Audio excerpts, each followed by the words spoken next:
mud animal again. No, this white man said about his people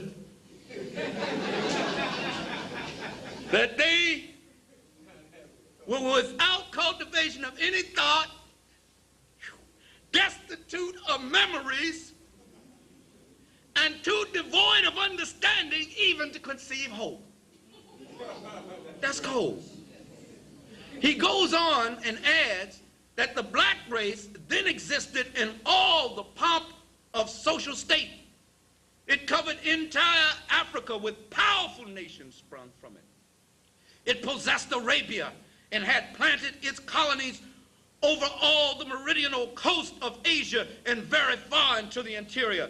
An infinity of monuments which bear the African character still exist in our day, in all those latitudes, and attest to the grandeur of the people to which they belong.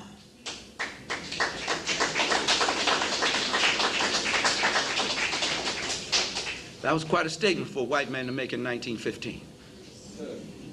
Quite a statement for him to make. But it's the truth that you cannot get around, no matter how deep they cover it. It's going to come to the light. Can you hold it for question and answer, miss? I appreciate it. Thank you. I appreciate it. Now, we know and we understand clearly, and that's just one of the statements, that the African race was not only the first race on earth, but the only race for hundreds of thousands of years, perhaps millions, and the first civilizers. There was no civilization before us. I'm going to read now of the African woman's role in this generative process, this African genesis we're talking about. And it's a flyer here that's on, that describes the book African Woman, the Original Guardian Angel. And it says that it is a collection of writings on the black woman's creation of. Her what? Not contribution to. You know, that they like that word, contribution. Blacks' contribution to America. I don't deny that. But I didn't make just a contribution to the world. I created the world. Not just contributed to it.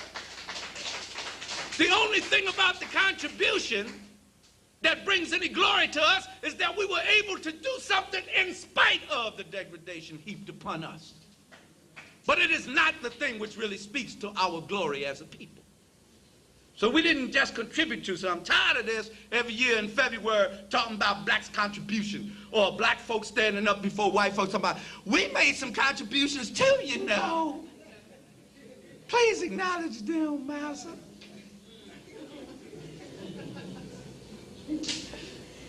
I love my people, that's why I talk like that. Her creation of an ongoing contribution to world civilization. This work sets forth documented proof that the original African woman is the mother of all living. And we will discuss that with a little more detail as we go on today. The mother of all living. Nobody would exist on planet Earth if it were not for the African woman. So next time somebody try to get you to burn your hair out your head, to cover your face up with false face, I'm not picking on you now, but I'm just talking about this now. And you go to the modeling schools and they tell you, tuck it under. It was a symbol of beauty all over the world, but I'm running ahead of myself again. I get excited about this. You're the mother of all living. You're in the standard for the world, not Miss Ann. You're the one. She may be Miss Ann, but you're the mother. She was also the first to develop agricultural science. Folks did not know how to feed themselves beyond meat until the African woman came up with the system. Let me tell you a little story. I'm trying not to keep you long, but I got so much walking through my head.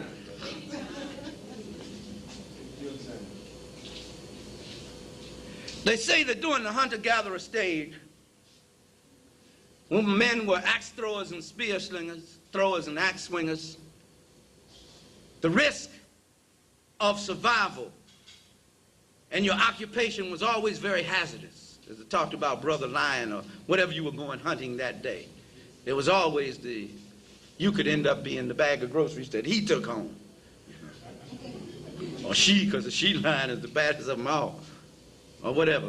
And then my wife say, well, baby, lions don't eat people, whatever they were hunting. And find out you were the hunted. It was the African woman who said, this is too great a risk to take just to feed your stomach.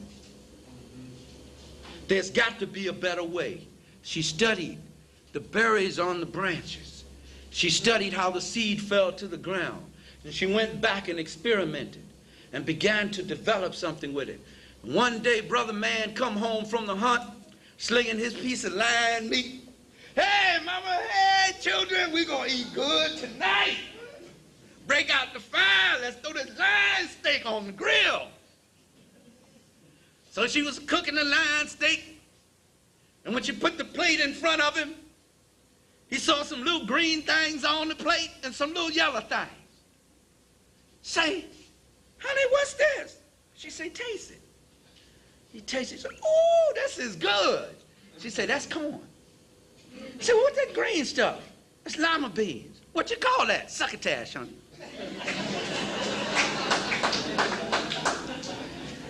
Say, you like that? Say, yeah, baby. Well, wait a minute. Sister Sapphire down the street got something for me. Let me take her a few of these corn and these here lima beans, and I'm going to trade off with her. And that was the beginning of Wall Street, beginning of world trade. She went down there, Sister so-and-so, Sister Sapphire had some yams. She brought the yams back and hooked them yams up and threw them on the plate. He ate them yams, jumped straight up in there. Wow, Lord, I ain't never tasted nothing like this.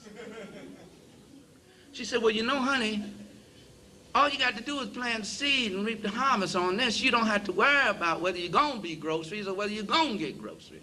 If you plant the harvest, you will get, if you plant right, the harvest will come, honey.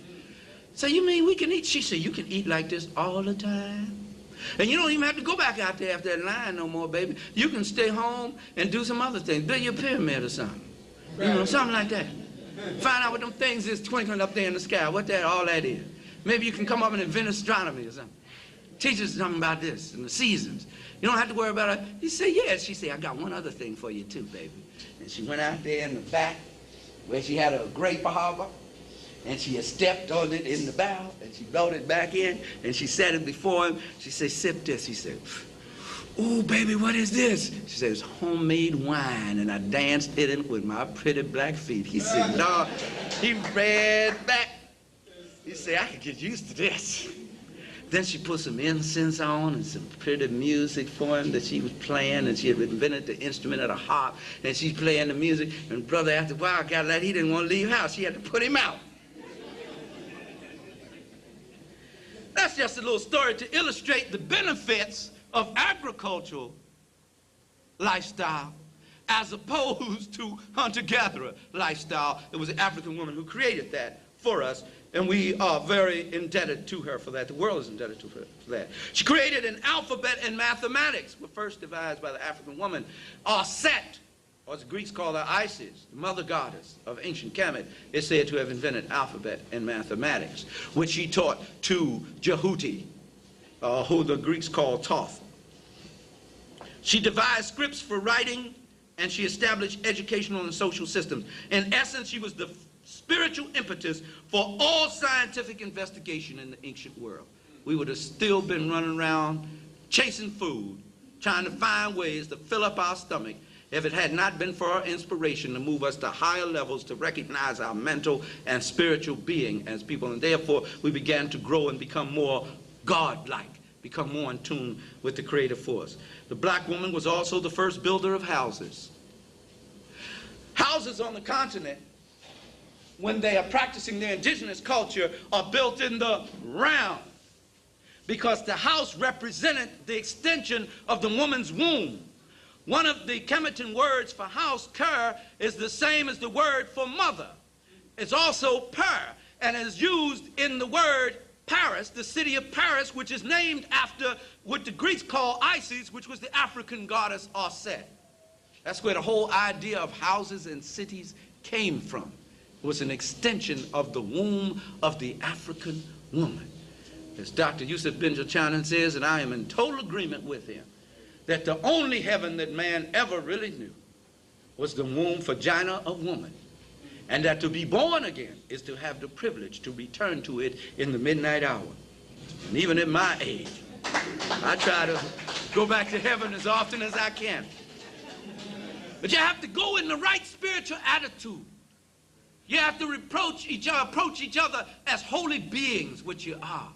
You see, as the sacred and divine vessel of God, of the universe, Queen Mother of the universe, and you as a king, therefore you will never misuse or abuse or allow it to be this debased the way it is today. Come on, baby, let's do it.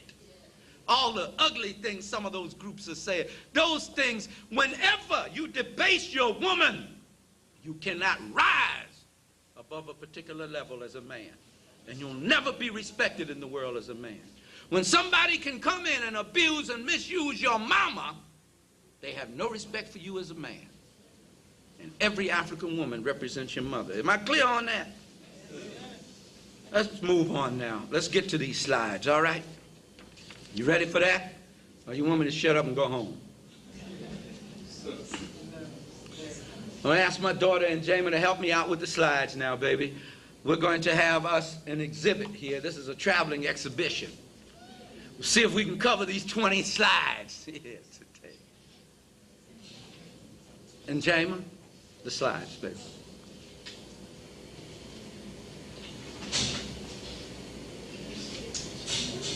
I'm certain that by now most of you are familiar with this cover of Newsweek, published January 11, 1988. It was an astonishing cover for a European publishing company to produce. It was stating a truth that was inescapable. And it says here, an article entitled, "The Search for Adam and Eve.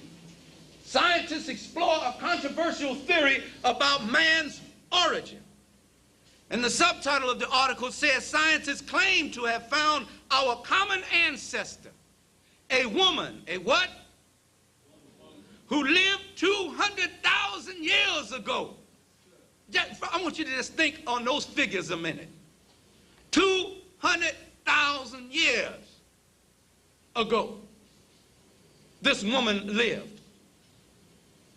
And it says that she left resilient genes carried by all of mankind. And we will establish that this was an African woman who lived 200,000 years ago. There were no Europeans anywhere in the world. No idea of a European. There was not even anything to develop that a European could develop out of in the world at that time. Only Africans existed. 200,000 years. Just think on those figures. We're confined to these few years that we have while we're here, or the few years of history that Europeans choose to teach us about in school. And we have a history we can know goes back at least 200,000 years. I know it goes back further than that. But notice here that even though they made them bloods, apricot in their features, they had to Jerry curl them up.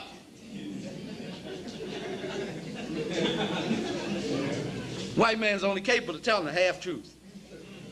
He can never tell it all. Never tell it all. Exhibit 2 in Jamin. Now this is one I call "Ain't Nothing Like the Real Thing, Baby." This is a real thing. This is the artist's conception of Adam and Eve, which is just one of the many stories of the origin of human beings on earth. One of the many cosmogonies that were taught around the earth by Africans. Notice the background here. Notice Mount Kilimanjaro in the back and the African animals there. They're at the foot of the mountains of the moon, which is where Eden began. The word Eden simply means, and don't get angry with me for demystifying it, it simply means a garden paradise. That's all it means. It's not some mystical place that floats out of Hollywood or down out the sky. That's what Eden means. And the first Eden that anyone knew anything about was at the foot of the mountains of the moon. For that's where humanity started. Not in Mesopotamia, Not anywhere else, not in Asia, not in Europe. He started there on the continent of Afrikan-Black, misnomer Africa, at the foot of the mountains of the moon. So this is the more proper artist concept of it. Let us move on to Exhibit 3. According to this article recorded in Newsweek, this African woman who lived about 200,000 years ago was codenamed by a group of scientists from Berkeley and Emory University. They codenamed her Eve, which means mother of all living. That's right. And they say that this woman that lived among a group of women who resided in the southeast portion of the mother continent, and where's the mother continent? That's right, probably called Afrikan-Black. This woman is the mother of everybody else on earth. How did they know that? The next exhibit. The mitochondrial DNA. All right, let's deal with that now as we travel the deoxyribonucleic acid trail, as we seek to rediscover the origins of humanity and the African woman's role in the generative process, in the genesis origin of things. Now this is an artist's conception of the human cell. The nucleus of the cell has DNA, the genetic material which determines who and what you will be in life. Is a mixture of genes from both parents. That's from the paternal and the maternal, from the mother and the father. But the mitochondrial DNA is inherited only from the mother, and it is through the study of these that scientists were able to trace back the mother, back all human beings to this one human being, this one African woman who lived about 200,000 years ago. Modern human being, fully Homo sapiens sapien on the mother continent. You could not trace the paternal, but you can trace the maternal. Even today that's difficult sometimes. Mama always knows. As Dr. Ben say, I go along with the story. You know, she say, out of father, I go along with the story. Not that all women can't be trusted. He just says that as a joke. But you always know who mama is. And scientists have proven that fact. This mitochondrial DNA, this maternal deoxyribonucleic acid, is the one to which we can trace all humanity.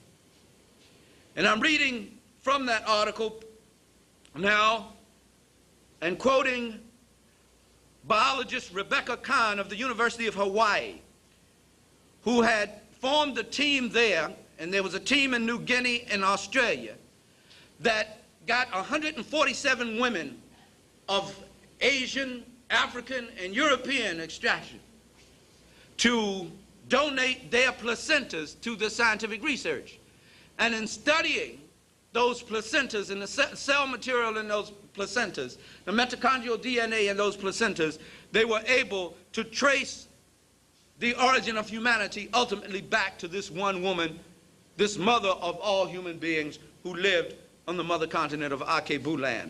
And she says this: most evidence insofar indicates that Eve lived in sub-Saharan Africa. She lived where? Sub-Saharan Africa.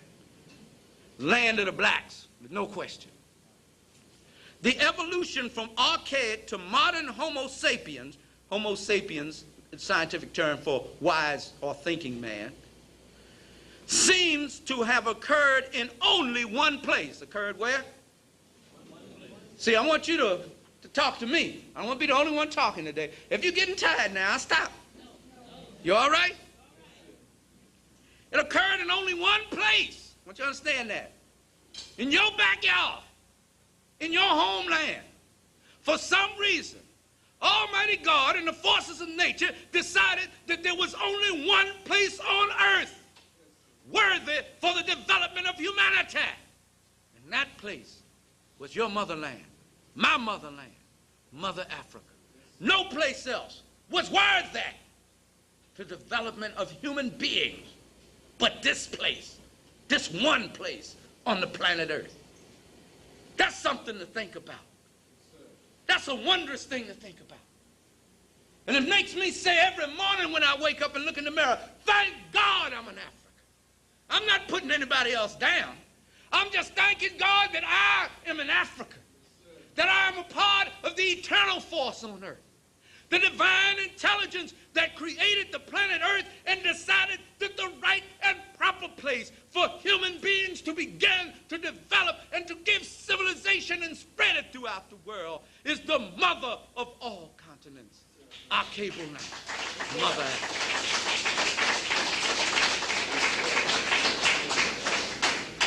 It's just a wonderful thing to be in Africa. And I thank God. Somehow maybe I could have been made something else. But I'm glad that the forces of nature said, no, we count you worthy to be in Africa. That in itself tells me that I have contained within my genes everything I need to do everything that I have to do. And as long as I understand this about myself, no matter what kind of obstacles they put in my way, I can say like the elders, trouble is in my way, but I'm going on through. Nothing can stop me from getting to where I'm going. Ain't no mountain high enough, ain't no river wide enough to stop me from getting to where I'm supposed to go. When we understand that about ourselves, they cannot keep us trapped in the conditions that we're in now. The only thing that keeps us trapped in that condition is our state of consciousness about ourselves. But when we know who we are, we can begin to consciously do something about changing the condition we're in. Y'all forgive me, but I'm a preacher as well as a historian. And I feel the spirit moving now. As the Honorable Marcus Garvey taught us, peace be upon that great black man. Said if 400 million black folks, that's how many it was in the world back in 1925, could get to know themselves, to know that in them is a sovereign power, an authority that is absolute. Within the next 24 hours, we could have a new empire, a new race, a new nation, not resurrected from the will of others to see us rise, but from our own will and determination to rise, irrespective of what the world might be. That man was moved by the Spirit of God when he wrote those words. And it's true. If we can teach our babies nothing else, we must teach them that. This world is yours by divine birthright. You don't have to ask nobody for your rights. You go take your rights. That's what you do. And you begin right in your own spirit, in your own soul. So that can nobody keep you down. If they can't break your spirit, they cannot break you. Even if they put you in prison. As Jesus, Jerusalem Slim told him. He stood before Pilate. He said, my kingdom not of this world. I'm not worried about you Romans. Nothing bothers me. You may kill the body, but you cannot kill the soul. I will be back. And the Honorable Marcus Garvey said that. He said, if I die in the whirlwind in Atlanta, don't worry about it. Look for me in the whirlwind and the storm, for I will return. Right. Carrying the red, black, and the green with the millions of Africans following me to the reestablishment of the liberty of Africa, because Africa will be free one day. All of Africa and wherever her children are on the planet Earth. Let me try to get back to this, y'all. This occurred in only one place. Eve's family, this black woman, this African woman on the mother continent. Then sometime between 90,000 and 180,000, we're talking some big figures here. We're talking big money here, long figures. A group of her progeny left their homeland, and this is what this European scientist says, endowed apparently with some special advantage. With what? Over every tribe of early humans they encountered. Now, am I teaching racism? This a white person said this. Said these black people had a special advantage over every other being they encountered. Neanderthal and whatever else notwithstanding, only these Africans had this special advantage. They were the only ones. As they fanned out, Eve's descendants replaced the locals, eventually settling the entire world. This is my planet. It belongs, and the reason why the extraterrestrial beings, and I don't want to get into that, haven't landed, because they can't talk to the leader yet.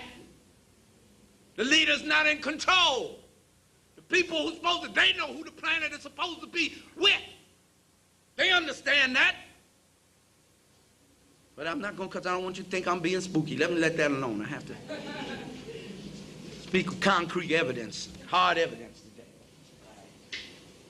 Now, let me have that one back. I would recommend that you read the book, Monuments on Mars. Sphinx and the pyramids that date back 500,000 years. Favor those in Kemet, but I'm not going to deal with that right now. Let's move on. Y'all all right? Yeah. Stands to reason that if this is the mother, there only could be one father. There wasn't any other human beings on Earth at the time. Europeans didn't appear till somewhere between 20 and 25,000 years. They emerged out of the last ice age, out of the warm glacial, as they called it. Or the worm glacial, as they called it. So they weren't around. There wasn't anybody else for to hook up with. And she certainly wasn't going to hook up with any of the Neanderthals, because they just wasn't up to her. And the scientists say that in that article. So all they could say was ugh and oog, and you got the raptor, Sister Sapphire, if you want to get somewhere. I can see her putting her hand on her hip saying, and you just came out your mouth with the wrong thing. I document that in the book, African Woman, the Original Guardian Angel. Exhibit 5. Brothers, I know I've been talking so much about the role of the African woman in the generative process.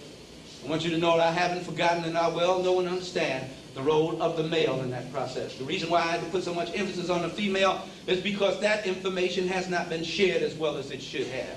In order to arrive at a balance, we had to put the emphasis there. But we know quite well the role of the male. And here we have one of our high culture scientific symbols of the deity Ptah. And Ptah here is shaping the cosmic egg on the potter's wheel. What is that? That's some heavy stuff there. Some heavy stuff. Human beings, Africans understood before anybody else on earth the role of the male in the procreation process. Europeans did not understand it. Even after we taught it to them, they didn't understand it. That's why they came up with religions where they would castrate themselves. What do I mean? They thought that the birth of children was totally the prerogative of the female. And when they saw the blood, the afterbirth with the child coming forth, they said, well, they're associated with blood. They said, well, yeah, we can deal with the blood because one of our first gods was Mars, and we used to take a sword and cut off our enemy's head and drink blood out of his skull and pour blood over the sword and give homage to our god Mars. So we can dig the blood thing. Blood is what we into. So they went off in their secret societies, and their own writings plugged each other in the behind, as the Greeks did so often and others. Because as Michael Bradley tells us, they suffered from ambiguous sexual dimorphism. That is, they couldn't figure out whether they wanted to be male or female. And they ended up hating the female because they couldn't be the female.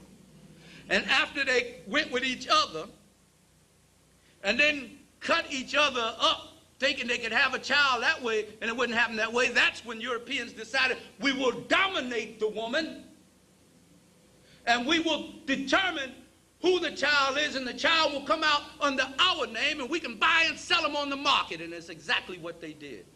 And that's why you still have the struggle going on between the white feminist and the white male today. That has been going on for some 20,000 years. Some 20,000 years. All because he couldn't be a woman. And you'll find, if you'll observe carefully, in cities where you have a high homosexual rate, you also have a higher rate of what? Rape. Watch the statistics. Because rape is not a sexual crime. It's a crime of a male seeking to dominate a female. And often, homosexual males will do that because they cannot beat her, therefore they will dominate and debase her. That will happen. Check that out. You live in a society that predicates what they do based on going to Harvard and Oxford, where these freshmen are called fags. You live in a society where in the upper crust, homosexuality is acceptable. It's just whatever your sexual preference is. Those low-class people don't understand. You look at the Greek society, you look at the Roman society. All that homosexuality. That is because within his heart, he wants to be two things that he cannot be. One is he wants to be a woman, and the other he wants to be black. And whatever he cannot be, he turns on. And he figures if I cannot be it, the next best thing to do is what? Conquer it, pull it up under me, and destroy it. That's his psyche, that's how he thinks.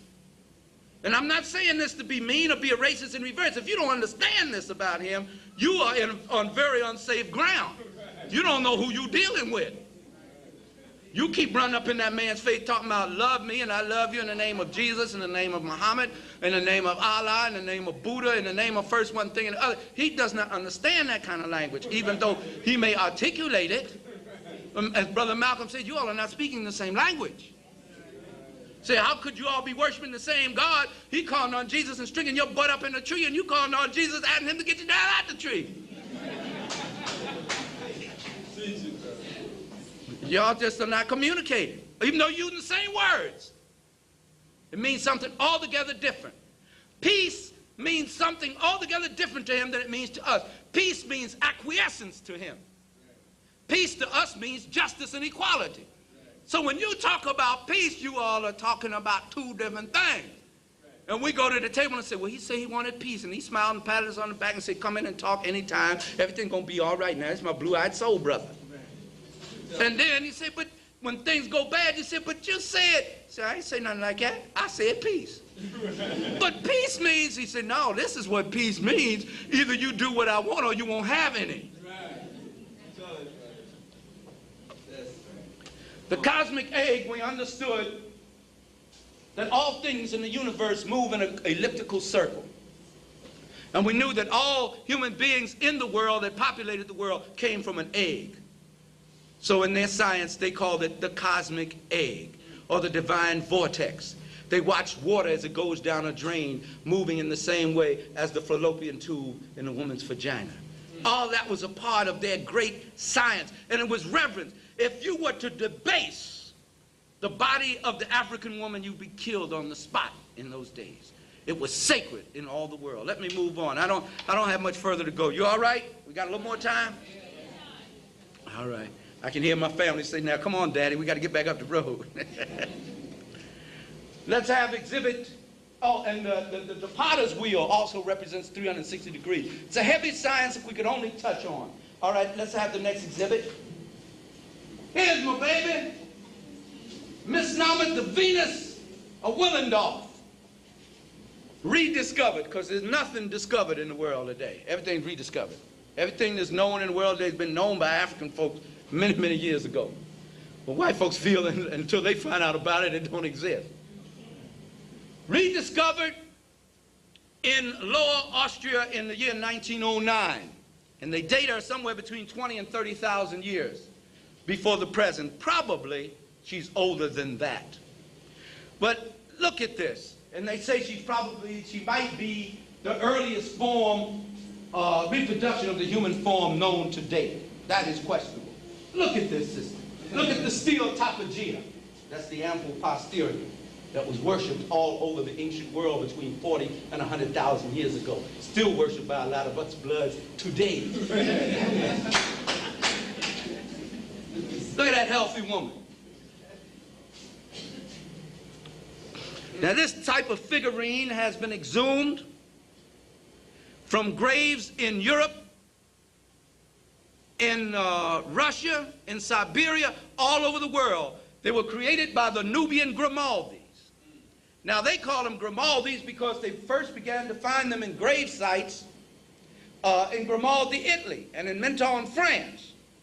But the proper name for them is Nubian-Grimaldi because they are not indigenous to there. They came from Nubia in Akhebu land and traveled and brought culture to Europe. They were the first Europeans, the first to establish anything in Europe. And all of the artifacts that you find there in the caves and other places are the products of these brilliant Nubian Grimaldis, not the Cro-Magnon man who came later, whom many European anthropologists, Eurocentric anthropologists seek to accredit with the high culture system of the Nubian Grimaldi.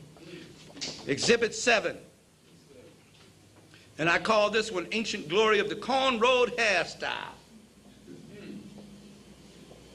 It's little terracotta out of burnt earth stone. Look at that hair up close there.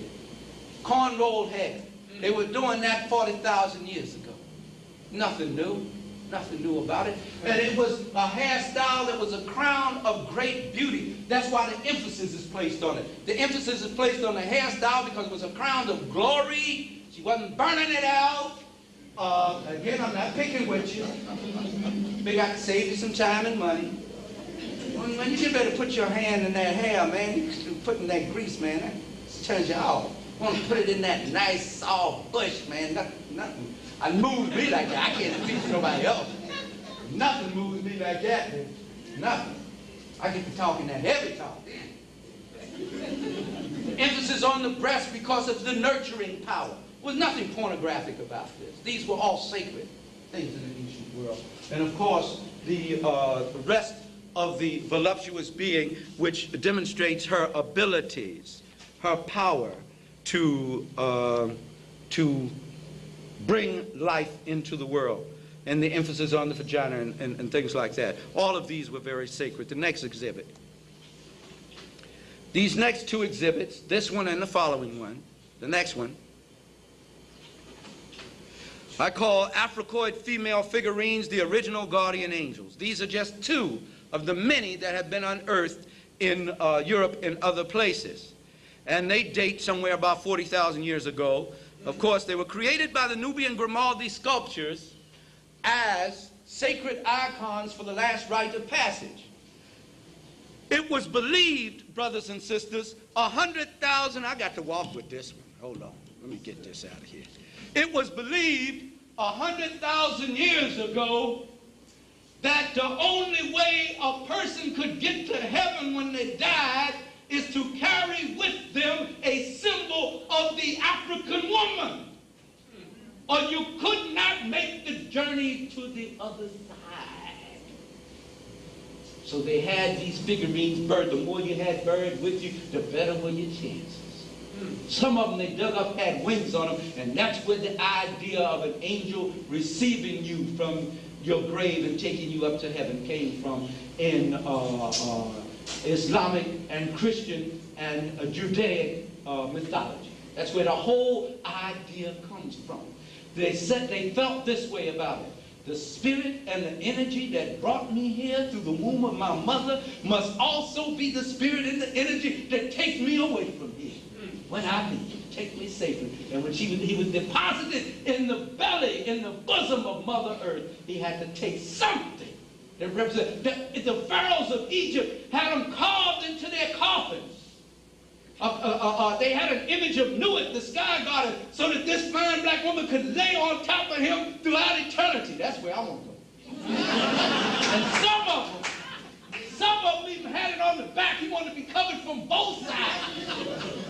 The only way you could make it safely home in your journey to heaven was to have an image of the black woman so that the spirit, as in India they call it the Shakti, received you with the divine kiss of eternal bliss and took you on to glory. That was the ancient belief of African people so long ago. That's why they spoke of Mother, Father, God. That's where the whole idea of guardian angels came from. And you will see it in ancient Kemet. When you see the pharaoh on his throne, you see him flanked by what? Aset and Nebuchadnezzar. And they're covering him with their what? Their wings. Listen to the tape and read the book. Let me go. I'm trying to give you too much all at once. Let me go on here now.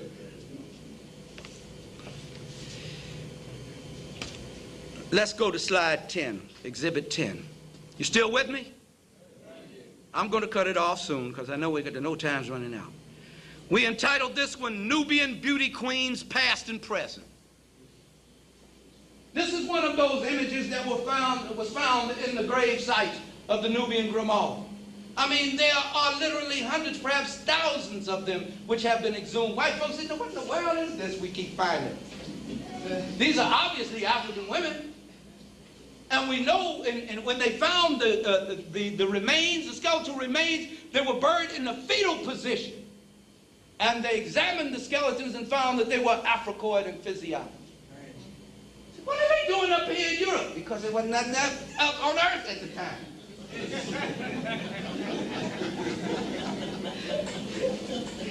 This symbol of stereotypologia, this ample posterior, was worshipped all over the world and provided, in fact, the African woman's body was the basis, or is the basis, for all religious symbology which exists of every religion in the world today. And maybe you want to ask me about that in question and answer if we have time for it. We'll see. You got a minute? Can I just read a little something on that, just briefly? Yes, sir. You know, when we come, we got so much to share, and we know you got to go to work tomorrow and everything, and we don't want to hold you too long, you know what I mean? On page 47 of African Woman, the original Guardian said the original black woman was the first model and standard of feminine beauty. The first beauty queen in the world. So you don't have to make up for anything. You don't need to put on no makeup. You already got it. Take good care of what you have. Oil it right and keep it right and keep your skin, keep all them chemicals off your skin and keep from messing it up. I can't tell you what to do now, so don't get angry. Sister, don't get angry. I love you still.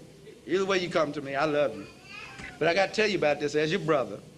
She represented the epitome of graciousness, the sublime elegance of her corn-rolled or bushy hair, the dignity of her facial comeliness with her broad nose and delectable full lips. There is nothing like the African woman's lips. Brothers know what I'm talking about. Nothing like them lips that can cover your nose, man. That string you out. Man, go home after they come back from a date, and if she liked you on the date, and she drape one of them soul kisses on it, lip cover your whole face, man, can't go sleep. Her phone ring, hey, honey, I was thinking about you. Couldn't help it. Think about them big, pretty lips. And they taste so good. Please take that lipstick off. Boy, nothing tastes as bad as that bit of lipstick. If I want to kiss lipstick, I'll go get me some Avon or Helena Rubinstein. But you the one, and they are sweet. They are, and it is true. I know it from my own personal experience of 52 years, and I've been in love seriously at least 35 times. Say it. I mean it. Serious. That the blacker the berry, the sweeter the juice.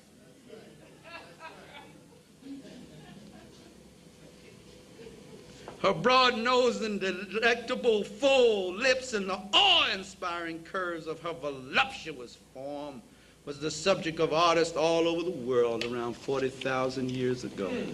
That's all they could do. That's all they could paint about. They couldn't paint about nothing else. Carve about nothing else. That fine black woman. Preoccupation of the day. Brothers get together first, then they talk about it. They be standing on the corner talking about a ball game. Sister come by and subject changed. Have mercy, Lord. Sister know that too. That's why she come by that corner. Do it with respect, though, brothers. Remember, she represents your mother. She represents the queen mother of the universe. You respect her, and don't you allow anybody else to disrespect her at any time. At any time. She's the best that the Creator could give to you. She makes the difference between you being in a savage state and a civilized state. Black love supreme, black love supreme, black love supreme, black love supreme, black love. Keep it going, brothers, keep it going. Black love supreme. Yeah. Black love sisters, get ready now, sisters. Black love supreme. Black love. Yeah, yeah, yeah, yeah, yeah, yeah, yeah. Yeah, yeah, yeah, yeah, yeah, yeah, yeah, yeah, yeah. Pick it up some, brothers. Black love. Yeah, yeah, yeah, yeah, yeah, yeah, yeah, yeah. Black love. Yeah, yeah, yeah, yeah, yeah, yeah, yeah. Keep it going. Black love supreme. Black love supreme. Black love supreme. Black love supreme.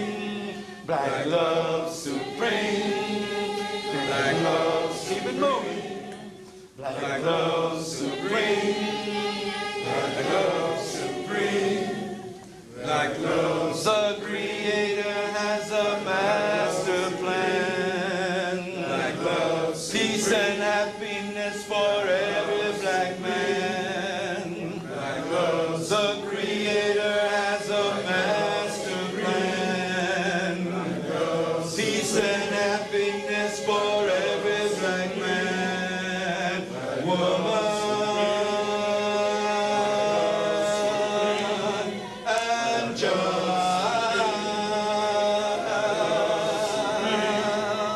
Black love. The Creator has a master plan.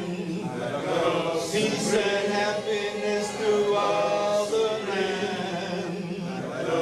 The Creator has a master plan.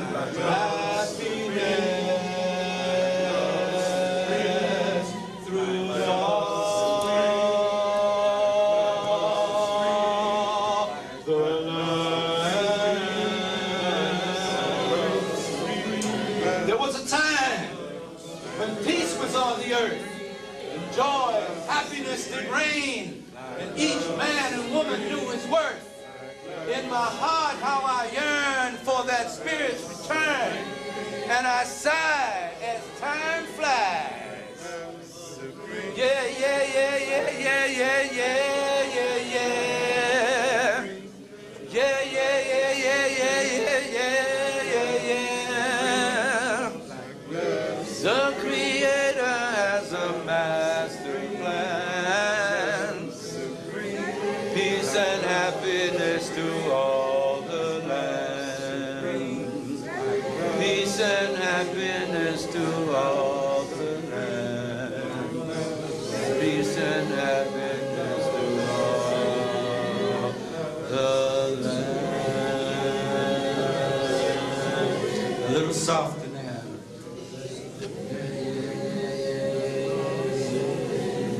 Softer still. Softer. Sounds so good, softer. To a whisper now. One more time and we'll end it on om.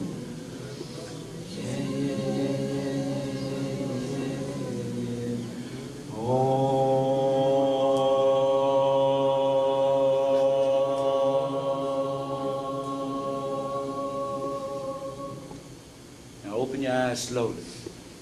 Look around the room. Isn't it beautiful? And say one to the other, I am. I am. Because you are. Because you are. And because we are. Because we are. I am. I am. Look around some more and say, you all I need. You are all I need. With you, I can do anything. I can do anything. With you, I will do all things I will do all things that are necessary that are necessary to be done. to be done. From Moja to the Shinder, To the Shinda, we will win we will win together. together. Now this is what I want you to do. I want you to put your hand in the air and grab some of that black power. We're going to do 7 Harambe's. And we're pulling together. And the last one, they're going to head clear back in the motherland. Because y'all the freedom fighters. They're going to win some victories. We're going to send them some energy here and all around the world where Africans are struggling for their liberation. Are you ready? Yes, sir. Harambe! Harambe! Harambe! Harambe! Harambe! Harambe! Harambe! Harambe! Harambe! Harambe! Harambe! Harambe!